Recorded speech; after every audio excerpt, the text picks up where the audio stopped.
시청자 여러분 안녕하십니까. 이슈와 화제입니다. 지난 10여 년 동안 적자에 허덕이던 군산시 로컬푸드 직매장이 흑자로 돌아섰습니다. 농협과 원협이 그동안 운영하다가 군산시 먹거리 지원센터가 맡아서 운영한 지 6개월 만입니다. 최상원 군산시 먹거리 통합지원센터장으로부터 흑자의 비결과 앞으로 계획에 대해서 얘기를 나눠보겠습니다. 최상원 센터장님, 여러 가지로 지금 코로나다 그리고 지금 여름철이다 해서 상당히 어려운 상황인 것 같습니다. 네. 이런 과정에서도 이제 나름대로 이제 성과를 거두고 있는데요. 우선 이 로컬푸드 직매장을 운영하고 있는 주체가 궁금합니다. 이 먹거리 통합지원센터. 이 먹거리 통합지원센터가 어떤 기관인지 설명을 해주시기 바랍니다. 많은 분들이 좀 아직 정확하게 인식을 못 하시는 분들이 많은 것 같아요. 그렇죠. 출범한 지가 얼마 안 됐습니다. 작년 9월 1일부로 군산시에서 100% 출연해서 만든 비영리 재단 법인 형식입니다. 네.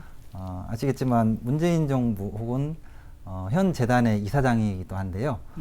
민선 7기 강임준 군산시장님의 정책 공약으로 지역에서 생산된 먹거리를 지역에서 유통하고 소비하고 또 지역 경제 활성화 및 지속 가능한 농업을 유지하기 위해서 먹거리 정책에 대해서 실행할 수 있는 기구가 필요하다. 전문 기구가. 그래서 작년 9월 1일부로 출범을 하게 됐고요. 지금 하고 있는 그 사업을 예시를 들자면은 관내 75개 학교급식에 지역에서 생산된 농산물을 공급하고 있고요. 공공급식 분야나 기타 단체급식 분야 그리고 멀리는 서울 은평구와 협약을 맺어서 서울에 있는 한 160여 개의 시설에 군산에서 생산된 농산물과 가공품을 매일 공급하고 있는 이런 역할을 하고 있고요. 그 중에 하나가 또 로컬푸드 매장을 운영하는 기능도 수행하고 있습니다. 네. 그렇다고 하면은 이제 그동안에는 그 공공급식 예를 들자면은 학교급식 이제 학교급식 지원센터라고 해서 그동안에 있었지 않습니까? 이런 것을 생산과 유통 이 자체를 이제 모든 걸 맡아서 통합적으로 운영하는 기관이다. 이렇게 이해를 하면 되겠네요. 그렇게 하면 이해가 편하십니다. 네. 이제 본론으로 들어가서 이제 로컬푸드 직매장을 운영을 하게 됩니다. 지금 그 구시가지 있는데 거기가 있지 않습니까? 해망동에 위치해 있습니다. 네, 그렇죠. 네. 이제 상당히 이제 오래됐습니다. 그게 운영한 지가. 이제 그동안 뭐 상당히 이제 그 생각만큼 성과가 나지 않았다 이런 얘기가 있었는데 이 운영을 맡은 지는 얼마나 됐고 맡은 그 배경 그 이유가 있을 것 같아요. 작년 9월 1일 재단이 만들어졌고요. 본래 기존 운영 조직인 그 군산 원협과는 내년까지 그러니까 위탁 계약이 맺어져 있는 상태였었어요. 근데 입지적 조건도 그렇고 또 작년 그 코로나로 인해서 소비가 위축되고 여러 가지 그 매출을 올리는데 장애가 많은 관계로 도저히 경영이 불가능하다 이렇게 판단을 했던 것 같아요. 그래서 급작스럽게 그렇다면 재단이 한번 맡아서 운영하는 것이 어떻겠느냐 해서 작년 가을부터 준비를 해서요. 올 1월 4일부로 저희가 그 개장을 했습니다. 한 반년 지금 난짓 운영을 하고 있습니다. 1월 4일부터 했으면 뭐 한 6개월 정도 이렇게 운영을 했네요. 그런데 이 짧은 시간 안에 참 어려운 상황을 역전을 시켰습니다. 이 역전을 시킨 이유 어디에 있는지 좀 자체적으로 좀 분석을 했을 것 같아요. 어디에 있다고 보십니까? 가장 큰 이유는 그 소비자들이 어떤 것들을 로컬푸드 매장에 요구하고 있는가에 대한 답을 뭐 아직 속단하기는 어렵지만 찾지 않았나 생각을 합니다. 말하자면 소비자의 필요, 이것을 이제 필요를 어디에서 찾느냐, 이걸 말하자면 거기에 대한 답을 나름대로는 제시를 했다 이렇게 볼 수가 있겠네요. 어디에 있다고 보셨습니까? 어떻게 보면은 로컬푸드 매장이라는 곳이 기존의 식자재를 공급하고 있는 대형 식자재 마트나 혹은 대형 마트, 또 요즘 유행하고 있는 온라인을 통한 공급, 이런 부분들과는 분명히 차별성이 있다라고 생각을 하고요. 네. 로컬푸드 매장을 이용하시는 분들의 대부분이 지역에서 생산된 안전한 먹거리, 얼굴이 있는 먹거리를 다양한 품목을 매 시기에 공급받고 싶어하는 욕구가 있었다라고 생각을 하고요. 네. 기타 판촉 활동이나 혹은 홍보 활동, 경품 행사라든가 이런 것들을 가지고 대기업 유통 조직과 경쟁하는 것들은 불가능하다라는 판단을 했고요. 로컬푸드 취지에 맞게 정말 안전성 관리를 철저히 하고 지역에서 생산된 싱싱한 먹거리를 다품목 소량이라도 꾸준하게 공급하면은 그래도 소비자들이 찾지 않을까라는 네. 생각을 했었고요. 그 부분이 적중을 하지 않았나 이렇게 조심스럽게 평가를 해봅니다. 네. 그러면 그동안에는 이런 말하자면 수요의 원인, 이런 걸 갖다가 알고는 있었지 않겠습니까? 예, 예. 그러면서 이제 실행을 못했다. 예, 예. 이렇게 볼 수가 있겠습니다. 예, 예. 이제 흑자로 이제 전환하는 과정이 저희들한테는 이제 궁금합니다. 말하자면 이제 흑자를 내려고 하는데 다 되지는 않지 않습니까?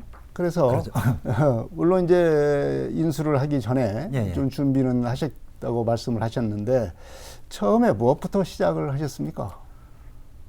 그게 큰 도움이 됐던 것 같아요. 저희가 애초에 현 매장을 운영하기 전에 푸드 플랜이라는 큰 지역의 먹거리 종합 계획을 세우면서 네. 로컬 푸드 매장을 좀 늘렸으면 좋겠다 싶어가지고 로컬 푸드 매장을 하나 더 늘리는 것을 전제로 해서 준비를 하고 있었습니다. 네. 그래가지고 농가들을 만나가지고 지역에서 농가들이 생산을 하게 되면은 이것을 안정적으로 팔 수 있는 여러 공급 방식에 대해서 고민을 하고 수요처를 만들겠다. 이런 것들을 농가와 소통을 하고 있었거든요. 네. 그런 과정에 이제 로컬푸드 매장을 인수해서 운영을 함으로 인해서 대응이 좀 빨리 있었고요. 그 대응 내용의 핵심은 다품목 소량이라도 꾸준하게 공급할 수 있는 생산 체계를 먼저 구축해야지 된다. 생산 체계를. 예. 네. 과거에 그 품목이 많지 않고 또 계절별로 출하가 일정하지 않기 때문에 생산자들이 출하를 하는 것도 불안정하고 그런 조건 속에서 소비자들이 찾는 것도 지속적으로 이루어지지 않은 어떻게 보면은 악순환이 되풀이되지 않았나라는 분석을 했었고요. 네. 그래서 일단 출발은 소비자 욕구에 맞게 여러 품목들을 농가 조직화를 통해서 기획 생산을 통해서 꾸준하게 공급하는 것들에 대해서 가장 큰 핵심 포인트로 잡았었습니다. 네.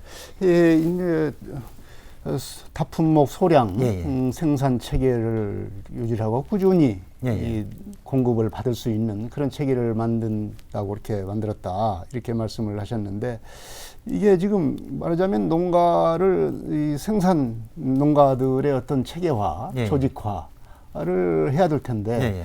그것이 말은 쉽지만 뭐 쉽지는 않지 않습니까? 특히나 이 대농가들이 아니고 예, 예. 소농가들 중심으로 이 조직화를 해야 되는데 예, 예. 이게 상당히 일이 많이 가고 예, 예. 또 세심하게 성의를 발휘해야 예, 예. 이게 이룰 수 있는 길인데 그렇죠. 어떻게 하셨습니까?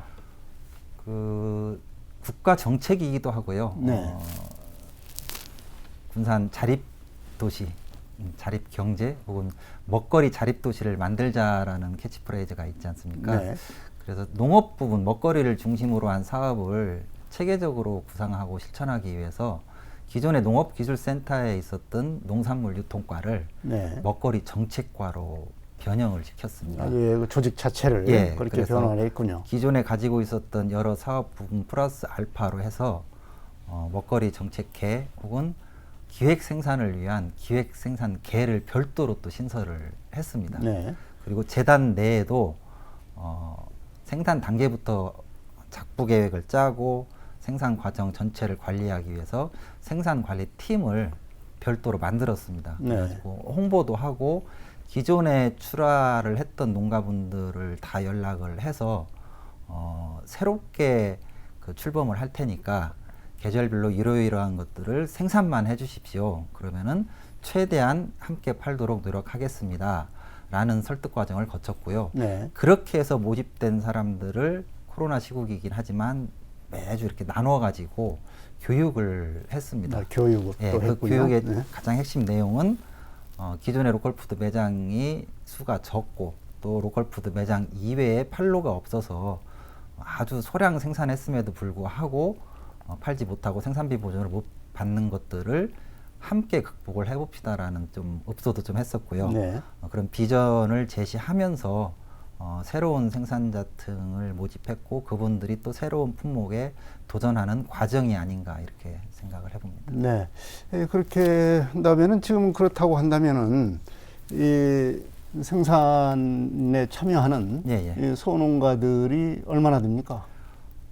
최근까지 지속적으로 늘고 있고요. 네. 한 440여 농가가 조직화가 됐고 네. 약정서를 쓰고 또 교육을 받고 있는 상황이고요. 네. 그 중에 꾸준하게 이제 품목에 따라서 출하 시기가 일정치 않기 때문에 일반화시키기는 좀 어렵지만 꾸준하게 출하하시는 농가가 한 150농가 정도 네. 이렇게 지금 로컬푸드 매장에 출하를 하고 계십니다. 네. 그렇다고 한다면은 각 품목별로 예. 이 농가들을 조직을 해야 되지 않겠습니까? 예를 들자면은 상추를 예. 뭐 생산한다. 그러면 상추 농가가 한 50농가가 있다. 예. 그럼 50농가를 쭉 말하자면 예. 조직화를 해야 되지 않겠습니까? 그리고 거기에 따른 이제 출하 시기 이런 것도 조정을 좀 해야 될 필요가 있지 않습니까? 그럼 어떻게 하셨습니까? 사실 많은 분들이 아시다시피 농산물의 특성이 뭐 공산품처럼 설비를 하고 기계를 돌리면 이렇게 찍어내는 그렇죠. 것이 아니기 때문에 기획 생산을 하고 작품 계획을 짠다는 것이 굉장히 어렵습니다. 또 시간이 오래 걸리고 또 아무리 치밀하게 짜더라도 생산자분들이 우리는 뭐 하느님과 동업자다라고 하는데 하늘이 계절적으로 뭐 여러 가지 기온이라든가 강수량 이런 것들을 도와줘야지만이 그 계획대로 진행이 되는데 그렇죠. 이런 불확실성이 굉장히 큰 게 사실입니다. 그리고 또 특히나 군산 같은 경우는 기존의 농업이 수도작, 그러니까 논농사 중심으로 짜여져 있는 구조입니다. 근데 로컬푸드에 출하되는 대부분의 품목은 시설하우스라든가 혹은 밭작물 위주 혹은 원예채소라든가 과채류가 훨씬 더 많이 소비자들이 찾고 있는 상황이거든요. 그래서 이런 부분들을 연중 어느 정도나 필요한가? 먹거리 통합지원센터가 지금 아까 설명드렸듯이 학교급식도 진행하고 있고 관내에 있는 여러 기업이라든가 공공기관 혹은 공공급식 분야도 공급을 하고 있고 주변에 있는 인근 타 시군도 공급을 하고 있고 서울 은평구에도 공급을 하고 있는데 총 양을 한번 뽑아봤습니다. 이 품목은 이 시기에 이만큼이 필요합니다. 그런데 군산산의 비율은 심한 경우는 뭐 20-30%밖에 되지 않습니다. 이만큼이 더 필요하니까 이것을 좀 꼭 심어 주십시오. 라고 부탁을 하고 그런 것들을 전체 통계를 내 가지고 관리를 하고 있는데요. 아직도 사실은 계절별로 품목이 충분하지 않은 그런 시기도 많습니다. 이렇게 이제 그 생산을 이제 기획 생산을 체계화해서 지금 하고 있는데 이렇게 보면 이제 품목이 다양화될 수는 있겠습니다. 어느 정도 그 생산량도 일정한 수준을 이제 확보를 할 수가 있는 그런 장점이 있겠어요. 그렇다고 한다면 지금 공급받는 품목이 몇 품목이나 됩니까? 저희는 통 전체로 이렇게 계산을 하는데요. 아직은 로컬푸드 매장을 통한 공급량보다 학교급식이나 공공급식 쪽이 더 많고요. 전체 품목수로 따지면 한 300여 가지. 300여 가지.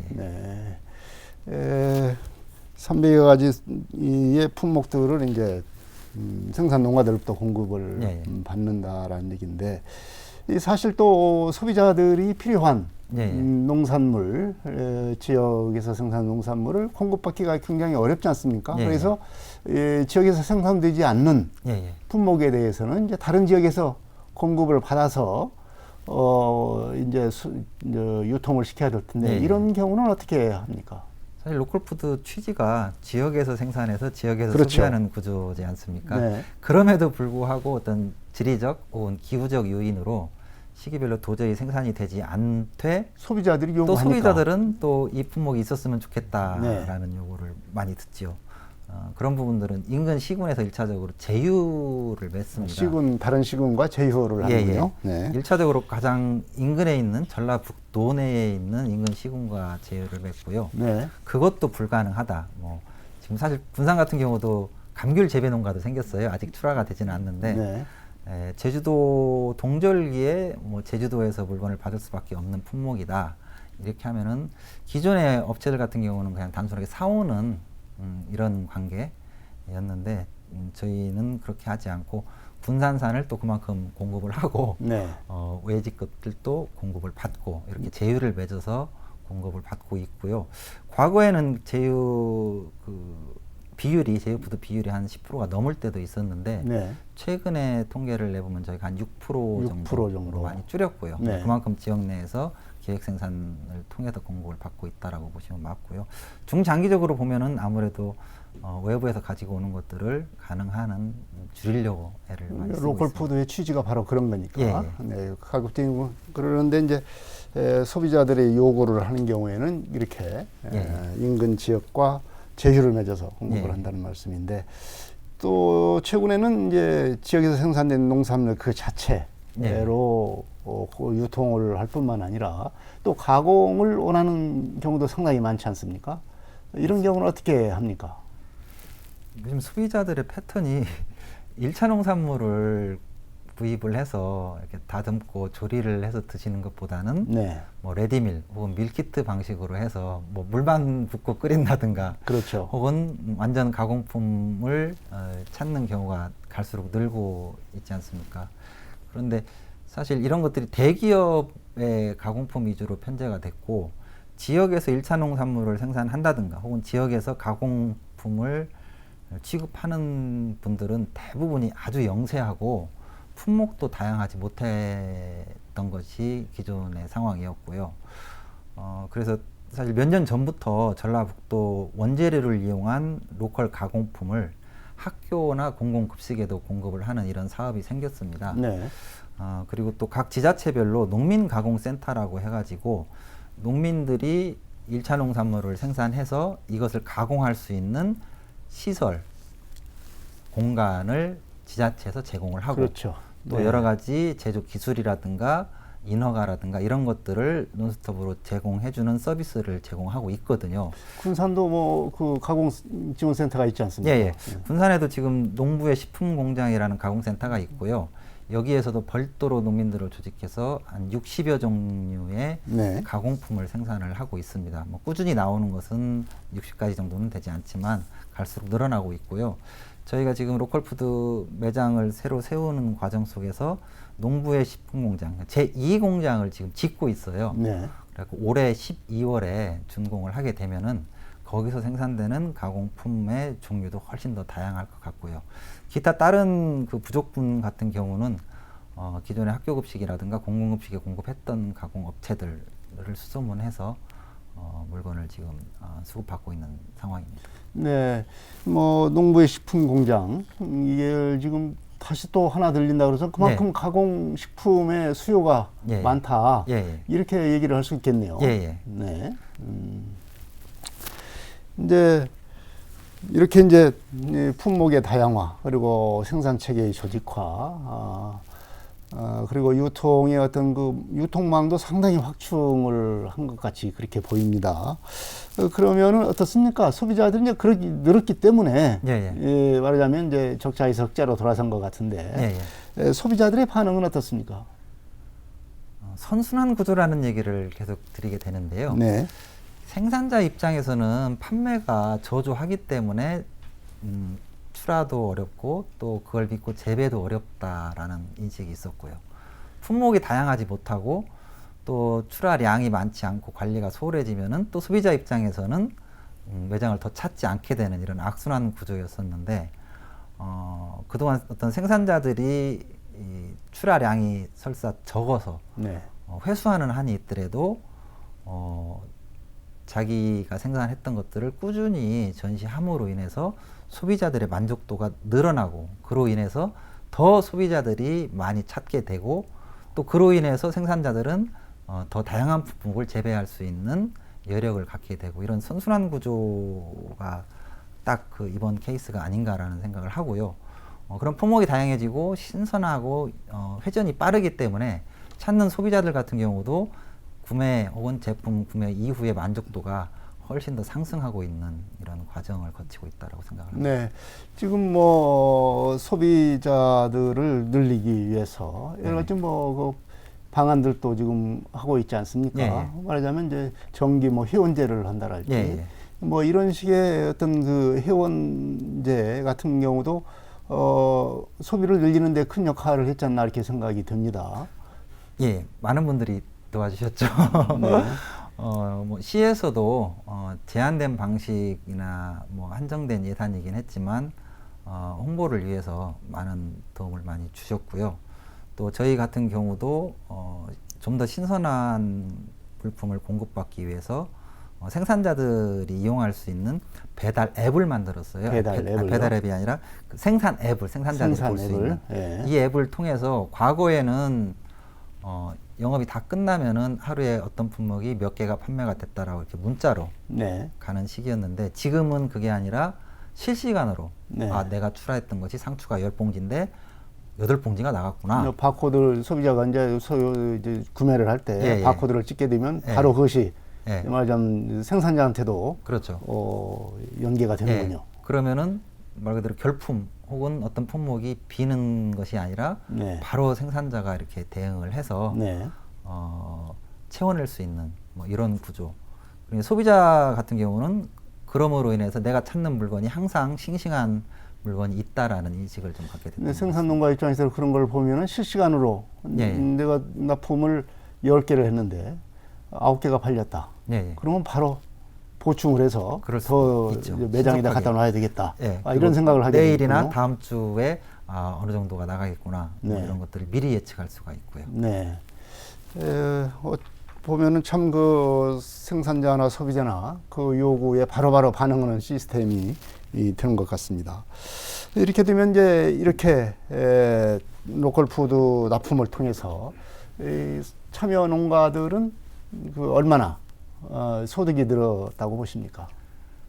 사실 매출 규모가 큰 매장은 아니었기 때문에 다른 지역에 오히려 누가 될 수도 있다라는 걱정도 좀 되는데요. 네. 로컬푸드 매장의 취지가 한 농가가 많은 금액을 가져가는 것보다는 아주 소농, 중소농, 가족농 혹은 새롭게 농사를 짓는 귀농 귀촌인들이 최소한으로 생활을 여의할 수 있는 생산비를 보전해주자는 취지지 않습니까? 네. 그래서 단순하게 계산을 하면은 이제 10억 매출이 넘었다라고 치면 이 중에 한 87% 정도가 생산자한테 돌아가는 구조입니다. 네. 많이 가져가는 분들은 월 한 250에서 300 정도, 적게 가져가시는 출하하시는 분들이 5, 60만 원 정도입니다. 현재로서는 월 평균. 예. 근데 이제 이후에 로컬푸드 매장이 더 늘어나고 더 많은 분들이 찾아주신다라고 하면은 저희가 바라고 꿈꾸는 것들은 대기업으로 놓고 보면은 대기업 연봉에는 못 미치지만 월 한 150 정도를 꾸준하게 월급처럼 받아가는 농가들의 수를 최대한 늘리는 것들. 네. 이것이 목표고 또 생산자분들 같은 경우도 로컬푸드 매장 이외에 다른 여러 판로를 함께 개척하고 한다라고 하면은 농업인 혹은 생산자들의 생활에도 커다란 도움이 되지 않을까 이렇게 생각을 합니다. 네. 그야말로 이제 그 생산 농가들도 이런 그 체계적인 생산 품들은 이제 공급할 수 있으니까 예. 그만큼 소득이 안정적으로 예. 올릴 수 있다. 예. 이런 장점이 있지 않겠습니까? 생각합니다. 네. 그러면 이렇게 지금 상당히 그 지표들이 좋아지고 있다고 이렇게 말씀을 하셨는데 현재 흑자 규모 얼마나 됩니까? 사실 적자를 워낙 많이 봤던 것인데 정확한 데이터를 저희가 물려받지 못했습니다. 네. 민간 영역에서 했기 때문에요.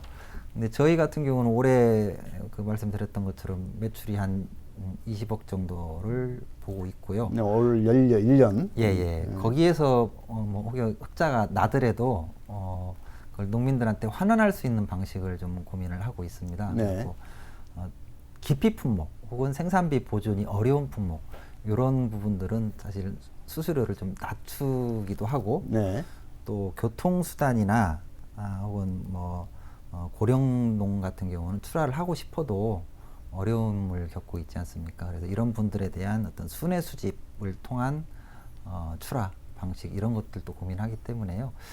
금액이 얼마나 나올지는 저희들도 아직은 네. 정확하게 예측하기 현재로서는 한 20억 정도 연간 예. 매출을 달성할 거로 이렇게 전망을 하시는데, 그러면 지금까지로 봐서는 뭐 매출 규모가 한 월 평균 한 2억 정도 예. 이렇게 보면 되겠네요. 예. 네. 지금 아무리 로컬 푸드라고 하더라도 네. 안전하고 신선한 얼굴 있는 먹거리라고 하더라도 이 식자재 마트랄지 네. 워낙 값싸고 정말로 이렇게 유통 판매망 이런 네. 것이 잘 돼 있지 않습니까? 네. 배달망까지 갖추고 이런 상황에서 로컬 푸드 같은 그런 안전하고 신선한 먹거리 이런 취지가 좋다고 하더라도 이 소비자들을 찾는다는 게 네. 확대를 한다는 게 쉬운 일은 아니지 않습니까? 예. 저희도 그래서 아까 말씀을 드렸던 것처럼 지역 자체가 좀 고령 인구가 주거하는 네. 지역입니다. 입지 조건이. 그래서 군산에 그 배달의 명수라는 배달 네. 앱이 한때 다른 지자체에서도 벤치마킹하고 그랬었는데요. 배달 앱을 통해서 주문을 하게 되면은 배달의 명수라는 시스템을 통해서 배송하는 이런 부분들도 지금 곧 시행할 계획을 갖고 있습니다. 네. 그래서 이제 배달망까지 예. 공공 배달앱을 통한 예. 배달도 그런 식의 유통도 지금 생각을 하고 네. 있다라고 하는 건데요. 이제 소비자들이 얼마나 찾을지는 이제 또 봐야 되겠습니다. 많이 찾아주시리라고 믿고 준비를 하고 있습니다. 네. 네. 이제 로컬 푸드 직매장을 인수를 해서 운영한 지 이제 6개월 정도 예. 됐습니다. 이 과정에서도 어려운 점이 상당히 많았을 것 같아요. 예. 어떤 점이 어려웠습니까? 사실 로컬 푸드라는 개념 자체가 매출이나 혹은 매출을 증대하고 매출 증대를 통해서 이익을 내자라는 취지는 아니지 않습니까? 네. 그런데 워낙 경영 자체가 불가능할 정도까지 적자가 발생하는 것은 문제가 되지만 또 설사 매출이 부진하고 적자 구조이더라도 로컬 푸드가 가지고 있는 공익적 가치, 사회적 역할에 대해서 좀 평가를 해주셨으면 좋겠는데 누구나가 다 매출액 혹은 순이익이 얼마냐 유지할 네. 수 있냐 이런 기준만 가지고 접근을 하는 것들이 이 일을 추진하고 있는 행정이나 위탁 운영을 하고 있는 재단한테는 엄청난 부담으로 이렇게 작용을 했고요. 이후에 로컬 푸드 매장이 이렇게 확대되면서 어느 지역은 어느 매장은 흑자일 수도 있고 또 어느 매장은 적자일 수도 있지만 이런 것들을 종합적으로 고려해가지고 사회적 기능이 타당하고 그 이득이 생산자나 혹은 소비자한테 갈 수 있다라면 생산자한테는 생산비를 보존해주고 지역의 소비자들한테는 안전한 먹거리 접근성을 강화한다라고 한다면은 매출액 혹은 이익과 관계없이 로컬푸드 직매장 사업을 좀 확대하고 많은 분들이 이 사업에 동참을 할 수 있었으면 하는 바람입니다. 네. 그야말로 이제 로컬푸드의 어떤 취지에 맞는 그런 경영 평가 방법이 좀 있어야 될 필요가 예. 있겠네요. 말하자면 이런 것이 좀 필요하지 않을까 생각이 듭니다. 생산 농가의 만족도 그리고 예. 소비자들의 만족도 예. 이런 것들이 중요한 어떤 평가 요소가 되지 않겠나 이렇게 생각이 드는데 어떻게 생각하십니까? 그런 무형의 가치에 대해서 뭐 다양한 방식으로 점검을 하고 네. 또 보완할 부분들 찾아가지고 로컬푸드 활성화될 수 있도록 좀 노력을 더 해야지 되지 않을까 이런 생각을 해봅니다. 네. 군산 로컬푸드 직매장의 흑자 전환이 주목됩니다. 로컬푸드 직매장도 운영하기에 따라서는 얼마든지 성공할 수 있다는 것을 보여준 건데요. 안전한 먹거리 공급과 그리고 흑작이는 2마리 토끼, 그리고 생산 농가의 만족도, 그리고 소비자들의 수요의 만족을 높이는 그런 경영이 로컬푸드 직매장한테 좀 필요한 것이 아닌가 생각이 듭니다. 이슈와 화제 여기서 마치겠습니다. 지금까지 최상원 군산시 먹거리 통합지원센터장이었습니다. 오늘 고맙습니다. 시청자 여러분 안녕히 계십시오. 다음 이 시간에 또 뵙겠습니다.